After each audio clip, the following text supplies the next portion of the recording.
Right, Red Army still allianceless. Have been making some moves lately, Shozen. Pretty nice to see. Yeah, they've been Looks doing like we some got really good work. Sulkran. Here come the overcharges, of course. Standard overcharge scenario. We'll get on to Sulkran the tank, I think, actually.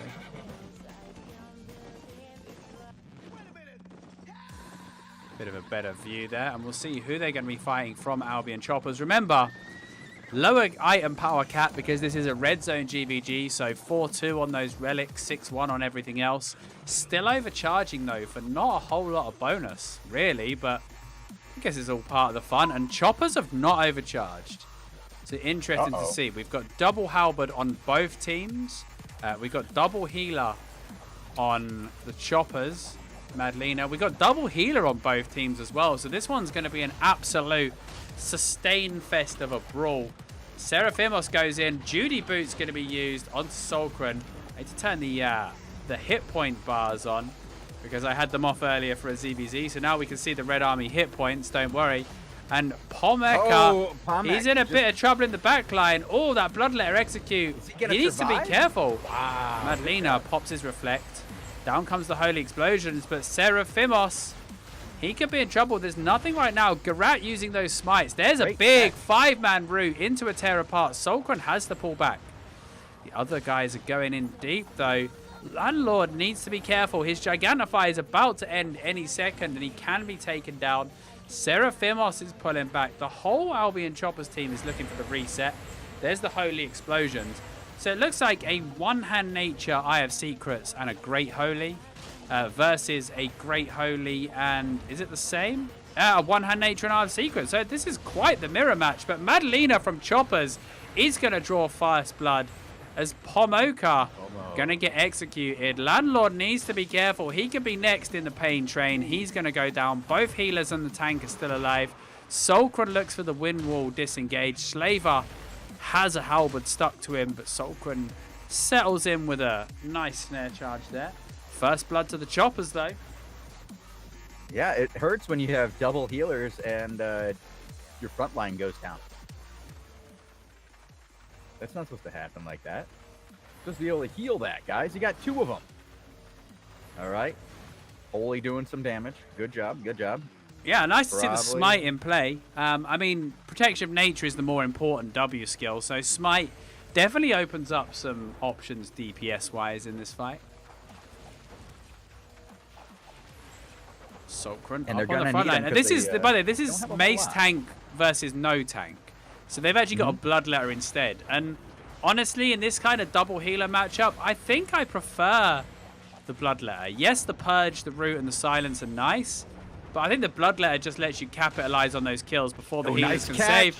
Oh, big tear apart though. Sulkran. Healing. Look at that healing. He needs to respect. They need to respect this Bloodletter because people are getting into execute range. Male War thinking about it. Madalena's got Protection of Nature. Going to get healed up. Male War now receives a bit of healing. There's the execute. Slaver goes down. Oh, Madalena with the double. The execute didn't finish him, but one final stab does finish the job. Again, 2 from Red Army die. Back to the tent. And this is Red Army overcharge versus that Choppers no overcharge. Ouch. Choppers no overcharge. Feels chops, man. Yeah. Bringing out the good gear, though.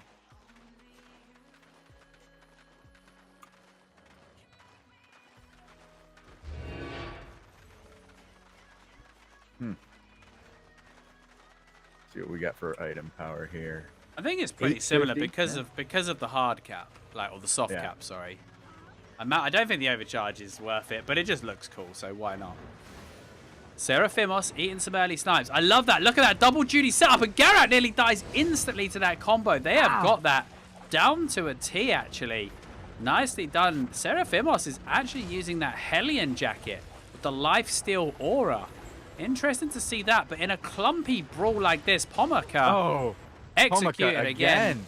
2 healers not enough, and the Bloodletter is doing work. Sulkran goes for the save, but Red Army just don't have an answer to this, do they? They just haven't. Not right now. Not right now.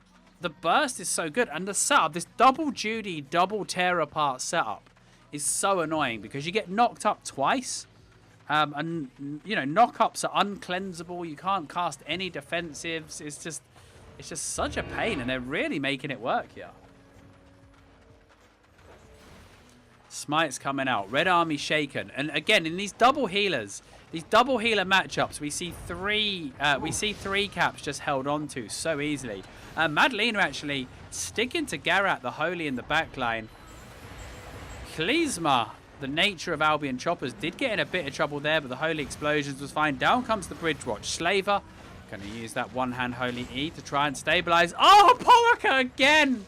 He thought he had the number of the Chopper's Holy Healer. He had him super low, in fairness, but just couldn't do anything. And Choppers are making absolute short work. 3-man knock-up, 3-man tear apart. The Bloodletter Hellion Jacket was on top. Good play from the tank to knock them away. If they hadn't knocked the Bloodletter away there, he was in line for maybe a triple kill. He was going to get some murder fest. And that's 3 already for Palm. Yeah, I mean, in a red zone, you bring more gear because their gear sets are very, very cheap. But with 2 healers and against 2 halberds, you don't want to fight in the chokes. It's fine to take these open fights. And Red Army are just getting drilled here on points. Like, they can't get a single cap. Madalena goes in, pops that Hellion Jacket. Garat has the Everlasting Spirit already. Going to use that Gigantify to get even more value out the Stalker. Look at that damage. Execute whiff this time, though. Landlord is low. Everybody's low. Down comes the E. Hellion Jacket, Lifesteal, really just chipping away at them, yeah. Well, I mean, it's not just chipping away at him. It's getting his life back, and, you know, it's... Yeah, I mean... just keeping himself sustained so he doesn't have to worry.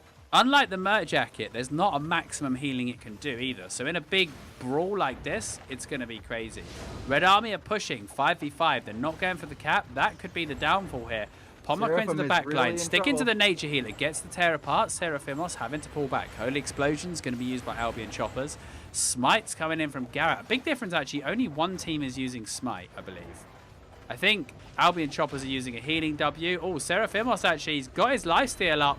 Going to use the Gigantify. Landlord! Oh, Landlord! There it is. Bye, Landlord. Another execute. Madalena with the takedown. And double halberds are just setting him up absolutely perfectly.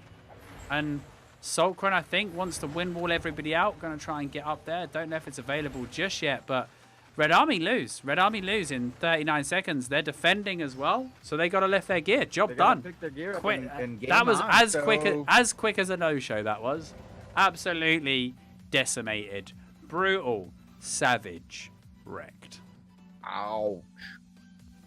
Shazar, you have won 750 gold if you can. I love gold. Oh, he's still there. I see him. He hit the raffle button. We're good. We're good. He's gonna be like, "Why didn't I get the big one?" Because I drew your name first. That's why. I feel like all gold should be going to TC during these raffles today. Everybody should donate.